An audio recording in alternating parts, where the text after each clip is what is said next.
Oke, bismillahirrahmanirrahim. Assalamualaikum warahmatullahi wabarakatuh.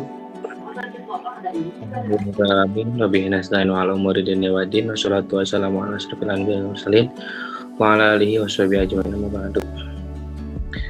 Alhamdulillahirrahmanirrahim.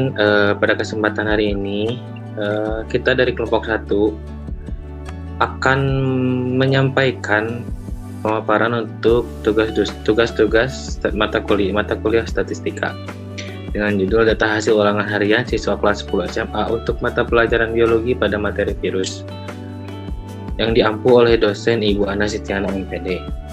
Nah, langsung saja kepada pemaparan yang pertama yang akan disampaikan oleh Teh Zulfa. Mana nggak? Silakan Teh Zulfa. Baik, terima kasih kepada moderator yang telah mempersilahkan saya untuk memaparkan materi. Di sini saya akan memaparkan materi mengenai daftar distribusi frekuensi. Nah, daftar distribusi frekuensi merupakan pengelompokan data ke dalam interval atau kelas untuk memudahkan pemahaman. Dalam analisis ini, data ulangan dikelompokkan menjadi beberapa kelas untuk mengetahui pola penyebaran nilai siswa. Nah, next. Nah, dari data distribusi frekuensi ini terdapat komponen utama yaitu range atau jangkauan data, banyak kelas, lebar kelas, batas kelas, nilai tengah, frekuensi, serta representasi visual seperti histogram, poligon, dan ogive. Nah, data distribusi frekuensi ini nantinya akan dipakai untuk data-data turunan berikutnya. Kemudian di sini ada tabel dari data hasil ulangan harian siswa kelas 10 SMA untuk mata pelajaran biologi pada materi virus. Data yang dianalisis adalah nilai ulangan harian siswa kelas 10 untuk mata pelajaran biologi. Nah, pada tabel distribusi ini menyajikan nilai siswa dalam kelas-kelas interval tertentu untuk mempermudah interpretasi. Bisa dilihat di sini ada tabel dengan warna kuning dengan nilai 95 itu adalah nilai tertinggi yang diraih oleh siswa. Kemudian yang berwarna merah dengan nilai 63 adalah nilai terendah yang diraih oleh siswa. Next. Kemudian masuk yang pertama yaitu range atau jangkauan data. Nah, pada tahap awal kita mulai dengan menghitung range atau jangkauan data. Nah, range ini adalah selisih antara data terbesar dan juga data terkecil dalam data tersebut. Nah, dalam data hasil ulangan ini terbesar adalah 95 dan nilai terkecil adalah 63. Sehingga jangkauan datanya adalah sebesar 32. Nah, jangkauan ini menunjukkan seberapa luas penyebaran nilai siswa dari nilai terendah hingga nilai tertinggi yang mencerminkan bahwa rentang nilai cukup luas. Selanjutnya yang kedua ada banyak kelas atau K. Nah, banyak kelas ini dihitung menggunakan rumus Stargest, yaitu K sama dengan 1 ditambah 3,3 log N dengan N yaitu 100. Banyak kelas yang diperoleh adalah 8.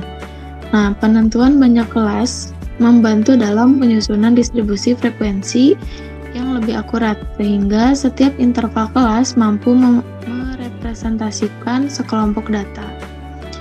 Kemudian yang ketiga ada lebar kelas atau C, diperoleh dengan rumus C sama dengan R per K, dengan R yaitu 32 dan K-nya itu 8 dari data yang sebelumnya kita peroleh, sehingga lebar kelasnya yaitu 4.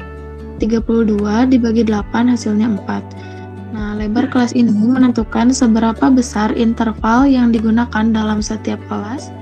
Yang penting agar distribusi frekuensi dapat disusun secara merata. Kemudian selanjutnya kami menetapkan batas bawah dan atas kelas. Nah, limit bawah kelas pertama adalah 63. Kemudian dibuat beberapa alternatif limit bawah kelas yaitu 63, 62, dan 61. maka batas bawah kelasnya adalah 62,5, 61,5, dan 60,5. Itu didapatkan dari limit bawah kelas. Dari setiap limit bawah kelas itu dikurangi 0,5, maka hasilnya 63 dikurangi 0,5 yaitu 62,5 dan seterusnya. Nah, batas atas kelas ditentukan dengan menambah lebar kelas, menghasilkan batas-batas seperti 66,5, 65,5, dan 64,5. Oke, selanjutnya ada limit atas kelas. Nah, yang pertama itu ada limit atas kelas pertama adalah 66,5 dikurangi 0,5 yaitu 66. Nah, jadi limit atas kelas itu ditetapkan dengan mengurangi 0,5 dari batas atas kelas pertama, menghasilkan nilai 66 untuk batas pertama, dan seterusnya. Penentuan limit bawah dan atas ini penting untuk menyusun batas kelas yang konsisten dalam distribusi frekuensi. Kemudian di sini di bawahnya ada tabel berisi alternatif 1, alternatif 2, dan juga alternatif 3. Kemudian selanjutnya ada nilai tengah kelas. Dari nilai tengah kelas ini kami mengambil alternatif kedua untuk dilakukan perhitungan selanjutnya. Nah, nilai tengah kelas dihitung sebagai rata-rata dari batas bawah dan batas atas kelas. Misalnya pada kelas pertama yaitu 61,5 ditambah 65,5 dibagi 2, hasilnya 63,5. Nah, nilai tengah ini memberikan titik representatif untuk setiap kelas interval, membantu kita memahami letak nilai rata-rata dalam setiap kelas. Next. Selanjutnya ada frekuensi. Frekuensi kelas pertama yaitu 9 siswa, kelas kedua 11, kelas 3 19, kelas 4 14, kelas 5 18, kelas 6 13, kelas 7 9, dan kelas 8 itu 7. Nah, frekuensi ini menunjukkan jumlah siswa dalam setiap kelas interval. Misalnya pada kelas pertama memiliki frekuensi 9, sementara kelas kedua yaitu 11, dan seterusnya.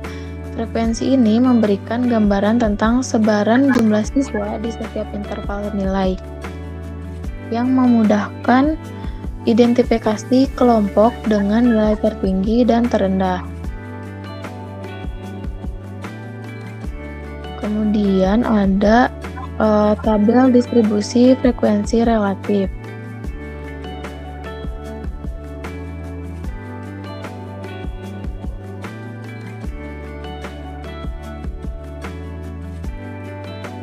Frekuensi relatif yaitu perbandingan frekuensi tiap kelas terhadap total data. Nah, tabel ini membantu dalam melihat proporsi nilai siswa dalam setiap kelas interval. Next. Kemudian di sini ada tabel distribusi frekuensi kurang dari. Nah, tabel frekuensi kumulatif ini menunjukkan akumulasi frekuensi pada setiap kelas. Distribusi frekuensi kurang dari mengumpulkan nilai dari bawah ke atas, sementara distribusi lebih dari menunjukkan nilai dari atas ke bawah. Jadi kebalikannya dari frekuensi kurang dari. Nah, tabel ini bermanfaat untuk melihat sebaran data dalam kaitannya dengan nilai tertentu. Bisa dilihat pada tabel. Frekuensi kumulatif kurang dari itu dimulai dari angka 0 hingga ke 100, sedangkan frekuensi lebih dari itu dimulai dari angka 100 hingga ke 0. Next. Kemudian ada histogram dan poligon. Histogram merupakan grafik batang yang menunjukkan frekuensi data dalam setiap interval kelas. Grafik ini dibuat dengan menampilkan lebar kelas pada sumbu horizontal atau nilai, dan frekuensi pada sumbu vertikal. Nah, histogram dari data ulangan ini memperlihatkan distribusi nilai siswa, di mana kita dapat melihat kelas interval mana yang paling banyak dan paling sedikit diisi oleh siswa. Kemudian poligon frekuensi adalah grafik garis yang menghubungkan titik-titik yang mewakili nilai tengah dari setiap kelas interval dengan frekuensinya. Dengan menggambarkan poligon, kita bisa melihat pola distribusi data secara lebih halus dan mudah mendeteksi puncak distribusi. Nah, dalam data ini, poligon frekuensi memperlihatkan bahwa nilai yang sering muncul berada pada kisaran 69,5 sampai 73,5 yang menunjukkan konsentrasi nilai di sekitar rata-rata. Kemudian ada OGIF. OGIF adalah grafik kumulatif dari distribusi frekuensi yang berguna untuk menunjukkan persentase akumulatif dari nilai-nilai hingga batas tertentu. Terdapat dua jenis OGIF, yaitu OGIF kurang dari dan juga OGIF lebih dari.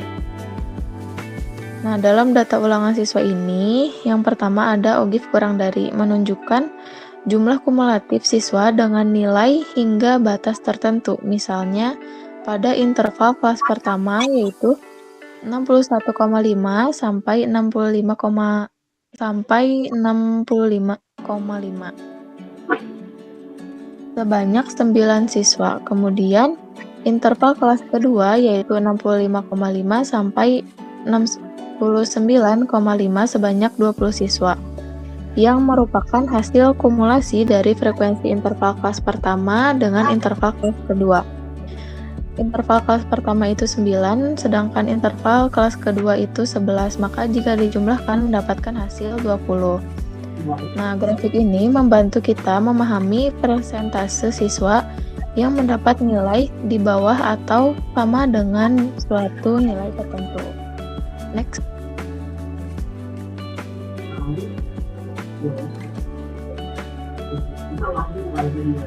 Kemudian ada OGIF frekuensi kumulatif lebih dari, menunjukkan jumlah kumulatif siswa dengan nilai di atas batas tertentu. Nah, grafik ini bermanfaat untuk melihat berapa banyak siswa yang memperoleh nilai lebih dari suatu nilai tertentu.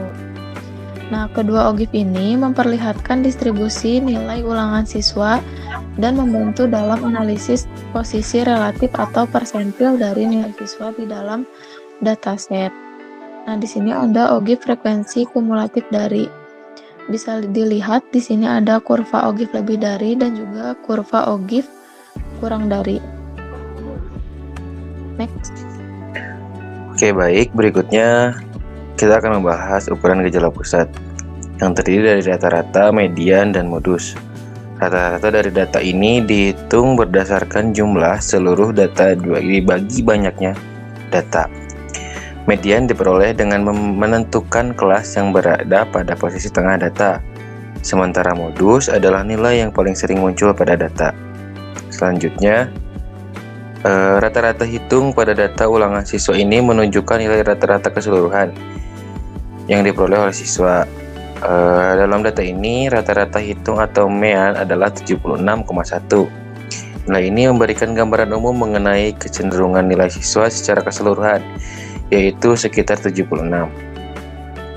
Selanjutnya, kita menuju kepada median. Median adalah nilai tengah dari data yang telah diurutkan. Untuk data ulangan siswa, median diperoleh dengan mencari posisi N2, yaitu siswa ke-50 dari 100 siswa, yang berada pada interval kelas 74 sampai dengan 77. Dengan perhitungan ini, median dari data tersebut adalah 76,64. Nilai median ini memberikan gambaran bahwa separuh dari siswa mendapat nilai di bawah 76,64, sementara separuh lainnya mendapat nilai di atasnya. Selanjutnya kita akan membahas modus. Modus adalah nilai atau kelas dengan frekuensi tertinggi dalam data. Pada data ini, kelas dengan frekuensi tertinggi adalah interval 70 sampai dengan 73 dengan frekuensi 19. Oleh karena itu, modus data ini adalah 71,96. Modus memberikan informasi mengenai nilai yang paling sering muncul dalam data B. yang dapat dianggap sebagai nilai yang paling umum diperoleh oleh siswa. Selanjutnya, rata-rata ukur atau rata-rata geometris digunakan untuk menghitung rata-rata ketika data berbentuk perkalian atau memiliki skala yang berubah-ubah. Ini sering diterapkan dalam konteks data yang melibatkan pertumbuhan atau rasio. Dalam data ulangan ini, rata-rata ukur adalah 76,1. Hasil ini menunjukkan nilai tengah dengan bentuk geometris yang mendekati rata-rata hitung, sehingga tidak ada penyebaran yang ekstrim dalam data nilai siswa. Selanjutnya, rata-rata harmonis. Rata-rata harmonis ini berguna untuk data dalam bentuk rasio atau ketika ingin mengurangi pengaruh nilai yang sangat tinggi atau sangat rendah.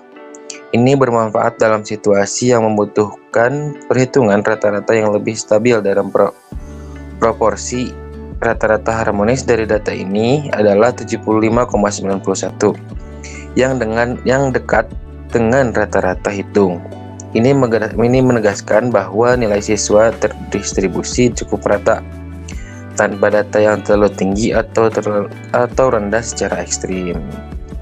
Baik, selanjutnya akan dijelaskan oleh rekan saya. Terima kasih.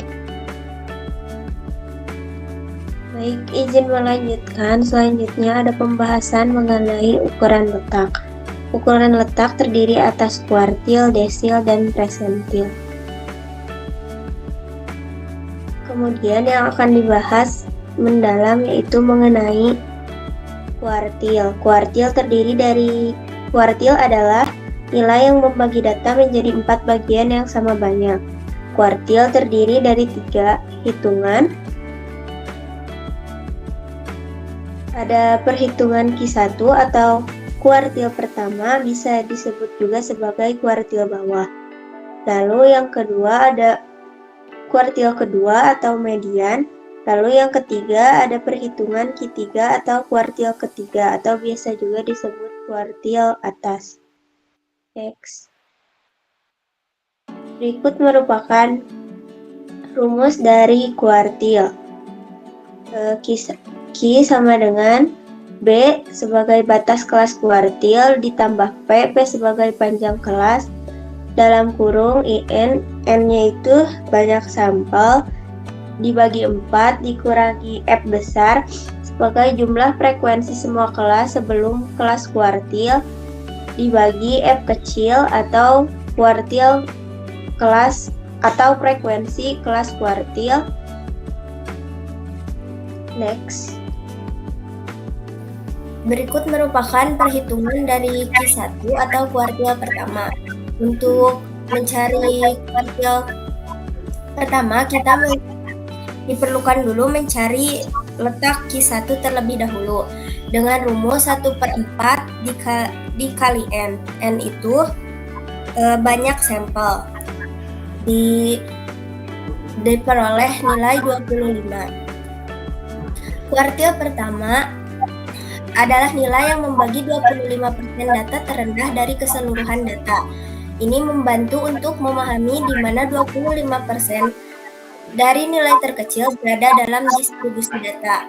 Dalam data ini, Q1 berada pada posisi ke-25 dari urutan data, dan kelas yang mencakup posisi ini adalah kelas interval dari 70 sampai ke 73. Artinya 20% siswa memiliki nilai di bawah 70,25.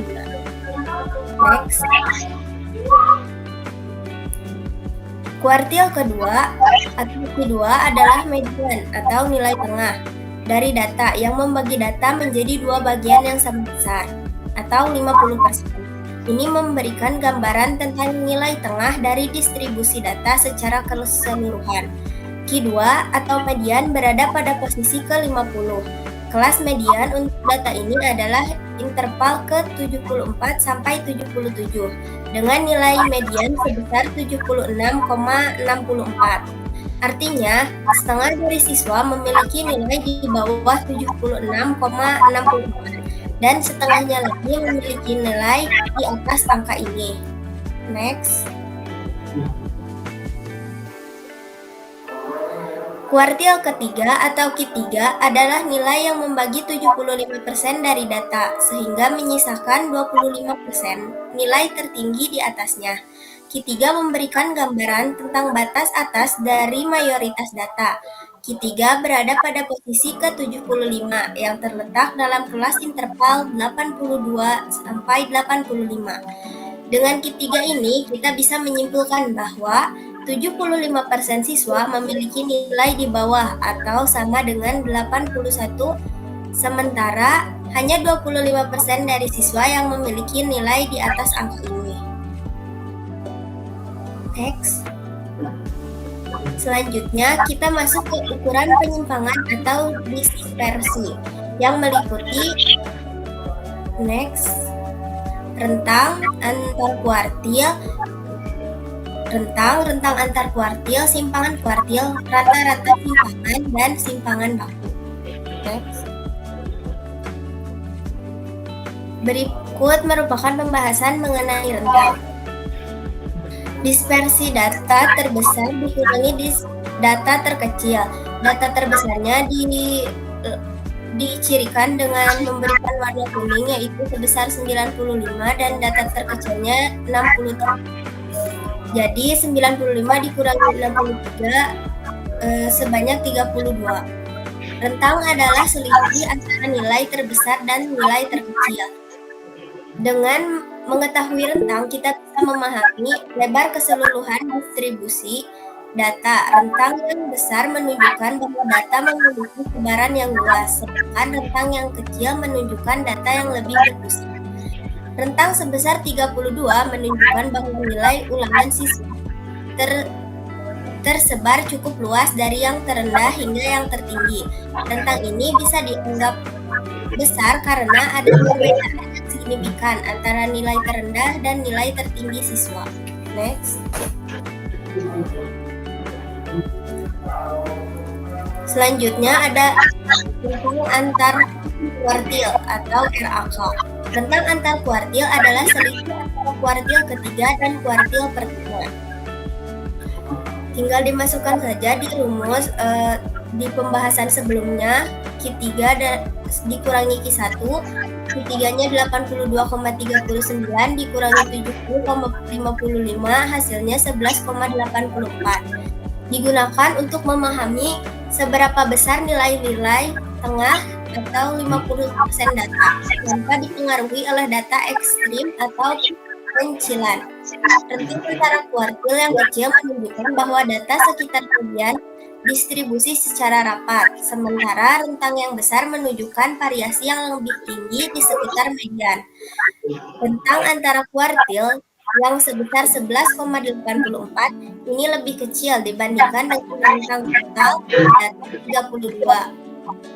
Ini menunjukkan bahwa nilai di sekitar median atau di tengah-tengah data relatif lebih pusat atau tidak terlalu tersebar dibandingkan dengan seluruh rentang data.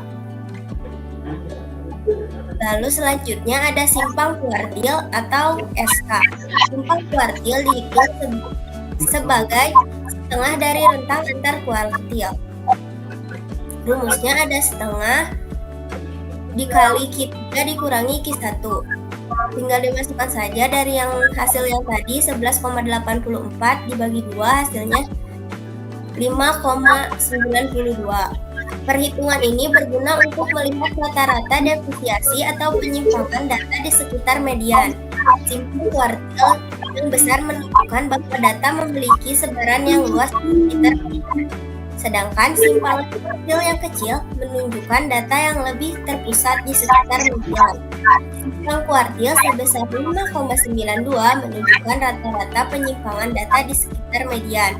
Nilai ini juga tidak terlalu kecil sehingga dapat diartikan bahwa masih terdapat sebaran yang cukup luas di sekitar median, meskipun data tersebut tidak terlalu ekstrim.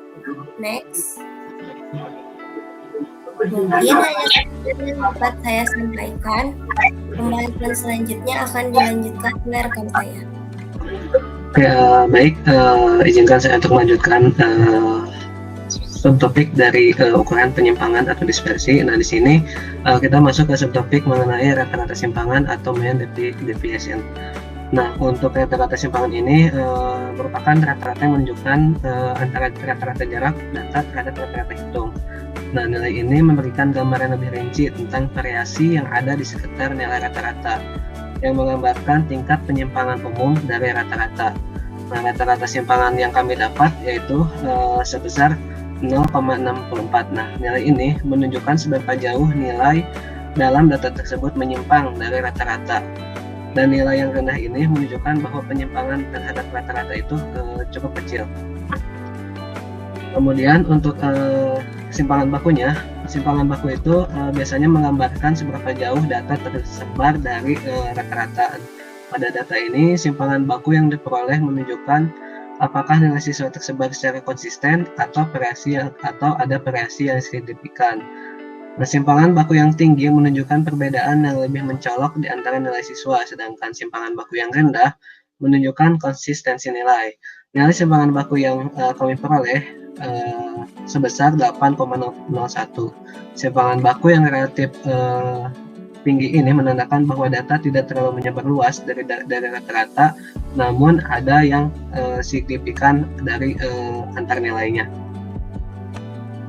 Kemudian kita masuk ke pembahasan selanjutnya, yaitu mengenai momen, kemiringan, dan juga kurtosis. Untuk momen, kemiringan, dan kurtosis ini merupakan ukuran statistik yang memberikan gambaran bentuk distribusi data. Analisis ini membantu memahami kecenderungan, simetri, dan puncak distribusi data yang berguna untuk mengetahui karakteristik utama penyebaran dari siswa. Nah, di sini ada momen terhadap titik asal. Berikut merupakan tabelnya, tabel yang sudah kami susun. Rumus ini menghitung momen berdasarkan nilai hasil data menggunakan rumus jumlah total frekuensi dikalikan total nilai median dibagi dengan total sampel. Momen terhadap titik asal ini umumnya digunakan untuk mengukur karakteristik umum dari distribusi seperti rata-rata dan juga variasi. Nah, di sini tertera hasil dari perhitungan kami mulai dari momen 1 dan juga momen 4. Nah, momen 1 ini merupakan rata-rata atau nilai pusat dari data. Kami memperoleh hasil momen 1 76,74. Hasil ini menunjukkan bahwa nilai ulangan siswa tersebut berpusat di sekitar angka 76,74. Hal ini mencerminkan performa umum siswa yang cukup baik. Kemudian untuk momen yang kedua, kami menghasilkan atau memperoleh nilai sebesar 5.952,61. Momen kedua ini mengukur varian secara dasar tanpa mempertimbangkan rata-rata sebagai titik pusat. Nilai yang kami dapat ini bisa terbilang cukup tinggi dan mengindikasikan bahwa data memiliki sebaran nilai yang bervariasi. Kemudian pada momen yang ketiga itu kami memperoleh data sebesar 466.619,805. Nah, hasil ini mengindikasikan mengenai kemiringan distribusi. Nilai positif ini menunjukkan bahwa data yang kami peroleh sedikit miring ke kanan atau lebih banyak nilai yang lebih rendah dari rata-rata. Kemudian untuk yang momen keempat itu kami memperoleh hasil sebesar 36.953.567,8. Nah, momen yang keempat ini memberikan gambaran mengenai keterpusatan data. Nilai yang kami peroleh termasuk nilai yang besar. Hal ini menunjukkan distribusi yang relatif merata tanpa banyak nilai yang ekstrim. Nah, kemudian lanjut ke pembahasan mengenai momen terhadap variabel terstandarisasi. Nah, momen ini menggunakan rumus C, yaitu variabel yang terstandarisasi atau berskala relatif terhadap interval kelas atau bukan nilai aktual. Penggunaan momen terstandarisasi ini memudahkan perbandingan antar distribusi yang mungkin memiliki skala berbeda, tetapi bentuk atau karakteristik distribusi yang mirip. Momen pusat standarisasi yang pertama itu kami memperoleh nilai sebesar 1,24. Nah, hasil ini menunjukkan bahwa nilai rata-rata dalam variabel standarisasi menunjukkan seberapa dekat data ke titik tengah relatif. Kemudian untuk yang momen kedua itu sebesar 65,12. Momen ini menunjukkan variabel relatif dalam skala kelas. Kami mengindikasikan bahwa sebenarnya nilai berada dalam rentang yang wajar. Kemudian untuk momen yang ketiga itu kami memperoleh nilai sebesar 296,32.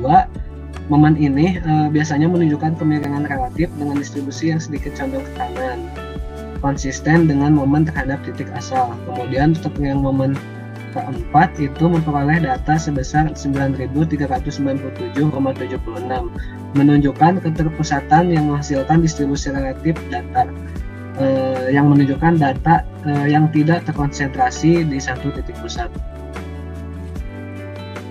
Kemudian momen sentral, nah ini adalah momen yang dihitung terhadap rata-rata atau pusat distribusi dengan menyesuaikan posisi data sehingga diasumsikan sekitar pusat atau mean.